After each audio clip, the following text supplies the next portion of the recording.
Bonjour à tous, bienvenue dans la guidance des énergies 2026. J'espère que vous allez bien. Aujourd'hui nous sommes le 31 décembre, dernier jour de cette année 2025. Je vais mettre le lien de la guidance énergie 2025 de YouTube, de la chaîne YouTube, dans le post pour les personnes qui souhaiteraient l'écouter ou la réécouter pour voir. J'ai des bons retours, je l'ai mis la dernière fois, là, dans la dernière guidance, de personnes qui se trouvent incroyables, bluffants. Et je confirme que c'était assez proche de ce qui a été vécu par la plupart d'entre nous. Maintenant, ce ne sont que des cartes. Les cartes sont là avec les énergies que je vais sortir au niveau des cartes pour vous donner des conseils, pour vous guider, parce que les oracles que je choisis sont des oracles très proches de la réalité, ou même carrément proches de la réalité. C'est très cartésien, c'est très concret. Quand en 2025 j'ai sorti l'abandon, la trahison, ce sont des blessures qui touchent tout le monde, ou qui nous ont touchés à un moment donné, ou qui vont nous toucher.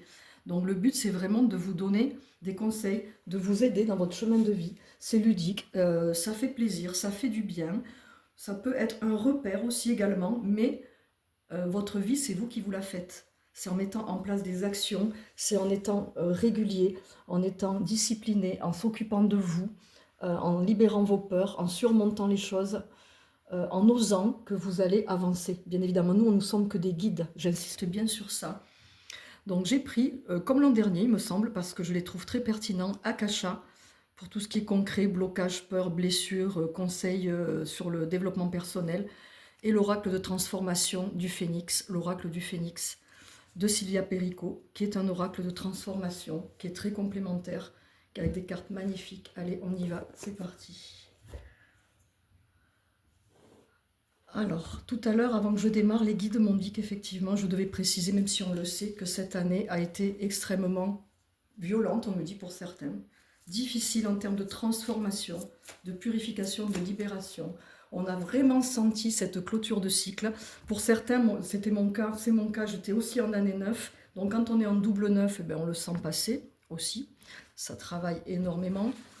Après, on n'est pas obligé d'aller libérer, mais honnêtement, c'est très violent. Si en plus on stagne et on ne suit pas le flot de ce que l'on vous conseille au niveau de votre guidance, parce qu'on le sent, et quand il faut partir de quelque part, quand il faut faire du tri, changer de voie, on le sent. Honnêtement, ça bloque vraiment, ça répète des schémas, c'est toxique, c'est lourd. À un moment donné, il faut arrêter de lutter, il faut arrêter, vous voyez, de résister. Alors, on va prendre 3 cartes. Ils me disent les guides, parce que je crois que j'en avais pris beaucoup plus l'an dernier. C'est pas la quantité, bien évidemment, qui compte. C'est ce que je vais vous dire. Les cartes ne sont qu'un support. Mais c'est tellement bluffant. Tellement bluffant que, hop là, il s'amuse là. L'oracle du phénix, il me fait une blague. Allez, on y va tranquille. Donc celle-ci. N'hésitez pas à faire des petits retours par rapport à la guidance 2025, quand vous l'aurez visionnée à celle-ci. Allez, on va faire de notre mieux avec les guides pour vous aider. Hop, et vous voyez, je vais retourner d'office. Alors, pour cette année, quels sont les conseils? Ben, le bilan, regardez, la carte du bilan qui sort un 31 décembre, c'est rigolo, mais on me dit de vous dire, avant que je le perde, je vous le donne de suite. On me dit de vous dire que c'est le bilan, pas forcément de cette année, bien évidemment, c'est le bilan des 9 années qui viennent de passer. Alors, ça peut être le bilan des cartes qui sortent ici, mais également de tout ce que vous avez vécu, bien évidemment, voire des deux. Donc, il y a un bilan à faire, on me dit, par contre, sur le foyer. C'est-à-dire que, alors, je me base aussi sur ce que je vois en séance, sur ce que je vis avec vous tous en consultation. Il y a énormément de personnes qui restent dans un foyer ou dans un couple où ça ne va pas, pour différentes raisons que je ne jugerai pas. Je ne suis pas là pour juger, mais pour conseiller. Rester pour les enfants, rester parce qu'on n'a pas le courage, ou rester parce que on a juste une petite retraite et qu'on ne sait pas comment partir, comment faire financièrement, on a la peur du manque, rester par habitude, rester pour pas blesser. Les raisons, on peut en trouver plein. Mais la plupart de ces raisons-là ne sont pas en lien avec votre cœur, avec votre vraie guidance, avec ce que vous souhaitez vraiment au fond de vous. Parce qu'on est venu incarner d'abord son chemin de vie. Les personnes avec qui on se retrouve, que l'on nous met sur le chemin, sont là pour nous faire évoluer. Et on le sait, que ce soit dans le foyer, le couple, l'enfance, le professionnel, l'amical, le social, avec soi-même, l'animal, tout être vivant va nous faire évoluer. y compris nous avec nous-mêmes. On se fait évoluer par nos compréhensions. Donc on nous parle pour cette année 2026, effectivement, de faire un bilan sur les 9 dernières années, de regarder au niveau du foyer, qu'est-ce qui est insécurisant, qu'est-ce qui a besoin de changer, qu'est-ce que vous souhaitez mettre en place. On part sur une année 1, donc il peut y avoir effectivement des rencontres aussi, des personnes qui vont constituer un couple. L'année 1 est idéale pour redémarrer une histoire, mais aussi pour transformer un couple déjà existant. On nous parle de persévérance, parce que bien évidemment, ce cycle de 9 ans, y compris cette année 2025, nous a montré, pour les personnes qui ont surmonté, qui ressentent une réussite, nous a montré à quel point persévérer, à quel point la détermination, le courage, à quel point oser, ça paye, vous voyez. J'attire votre attention sur la carte, à quel point ça remue. Donc moi, ça me fait énormément penser à cette année 2025, à ces 9 années, mais surtout cette année 2025, à quel point ça a remué. Vous voyez, on voit un petit bateau ici qui est debout, qui est stable, mine de rien. Il est là, il se bat, il persévère, il n'a pas peur. Donc on me dit que vous devez essayer au maximum de rester dans cette énergie, de persévérer. On a le droit d'être triste, on a le droit d'être mal, fatigué, stressé, en colère, d'avoir peur, mais transmutez, rebondissez, c'est important. Donc sur ces énergies 2026, on nous parle, avec l'oracle du Phénix, d'acceptation, de temporalité, de soutien. On va voir ce que je peux faire avec ça. Alors après, là, les cartes sont à la fois très claires, mais moi j'aime bien aussi aller un peu plus loin en profondeur. Alors on me dit que la solidarité, bien évidemment, est importante. Le soutien, vous voyez, on voit un cœur qui se prend dans les bras. Et ça, c'est ce que je conseille dans tout, et que je fais moi-même, hein, que je conseille dans toutes mes consultations, mes accompagnements. J'apprends aux gens à se donner de l'amour, même si vous êtes en couple, parce que la plupart me disent « je suis avec quelqu'un, mais c'est comme si j'étais seule ». Et moi, je vous ressens seule la plupart du temps.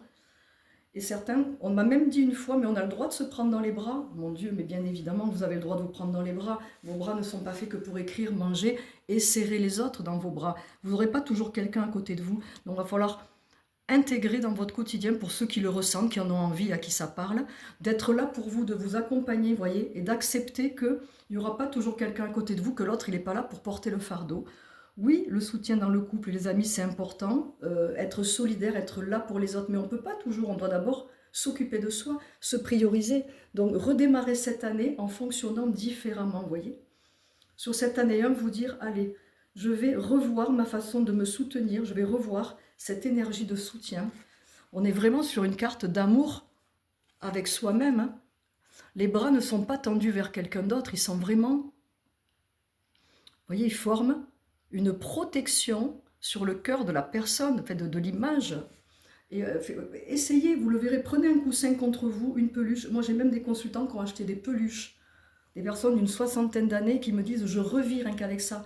Parce que se prendre dans les bras, se soutenir, quand vous vous prenez dans les bras, vous allez combler plusieurs besoins, des besoins émotionnels et affectifs, où il y a une attente que ce soit comblé par les autres, vous voyez, alors l'animal, il y en a, ils me disent j'ai mon chat, mais le chat il n'est pas éternel, il n'a pas toujours envie. Quand un chat il dort, et les chats certains dorment beaucoup, ils récupèrent et ils libèrent tout ce qu'ils ont pompé sur les humains, vous voyez. Donc c'est quand même mieux de créer ce lien avec vous, de recréer ce lien avec vous et de réconforter la part de vous, cette part enfantine qu'on appelle l'enfant intérieur, qui n'a pas reçu. Donc au niveau des besoins que l'on comble, il y a vous vous sentez en sécurité, réconforté, vous vous sentez aimé, ça apporte un câlin, vous vous sentez avec de l'affection, ça comble énormément de besoins.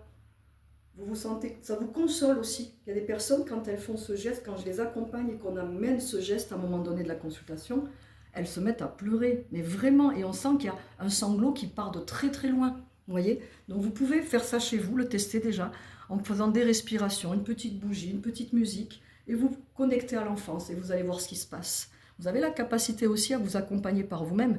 Nous, on est là pour compléter et libérer ce que vous ne pouvez pas faire seul, vous voyez.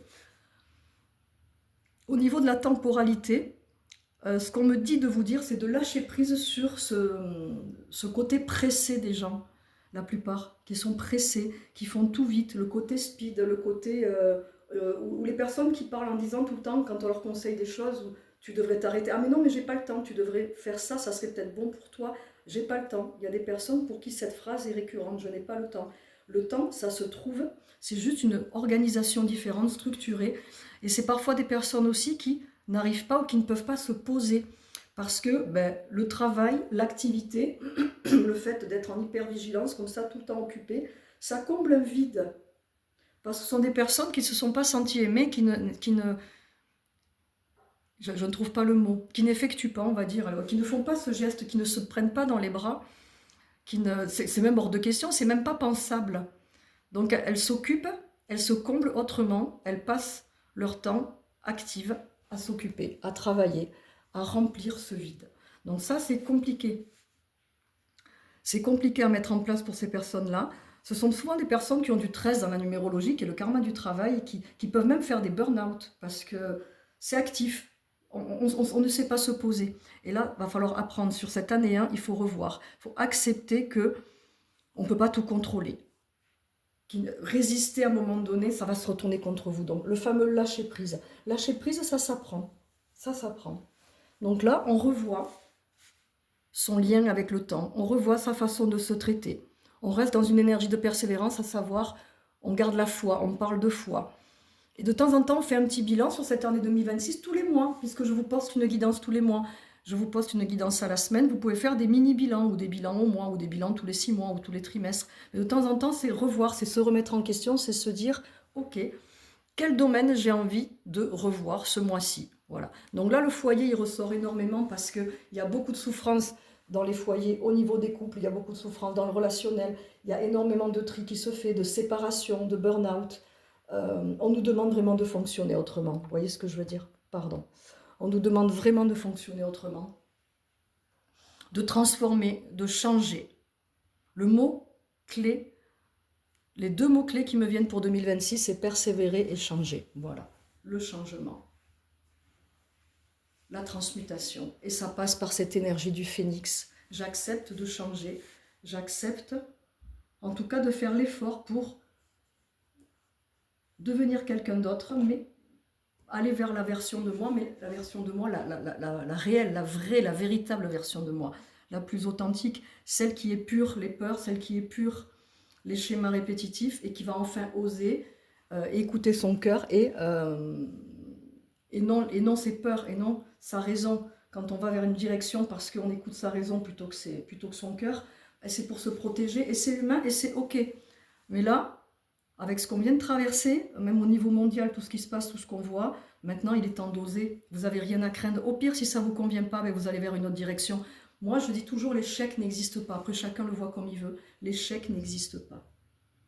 Il n'y a que des réussites, parce que chaque marche, une après l'autre, est une réussite, est une étape que vous passez, est une transformation. Peu importe la taille de la marche. Il y a des jours où vous allez faire beaucoup, vous allez être content. Mais si le lendemain, vous ne faites rien parce que vous préférez vous poser, se poser, c'est faire. Quand on se pose, on prend soin de soi, on se respecte, on s'écoute et on prend du temps pour soi et on se recharge au niveau de ses énergies.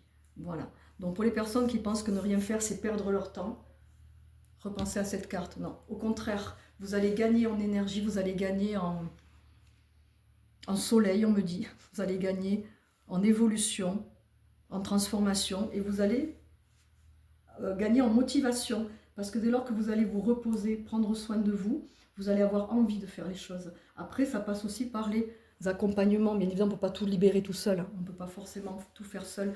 Les mémoires karmiques et transgénérationnelles, elles sont responsables de nos gros blocages, de nos peurs, de nos blessures. Donc, à un moment donné, c'est important de le conscientiser, de se dire, là, j'y vais. Là, j'y vais. J'appelle Joël ou quelqu'un d'autre, peu importe, et je discute. On voit si c'est faisable, on voit où sont vos peurs, on voit si vous êtes prêts. Donc je vous mets comme d'habitude, je vais arrêter là parce que franchement, il n'y a pas grand chose à dire de plus, tout est là.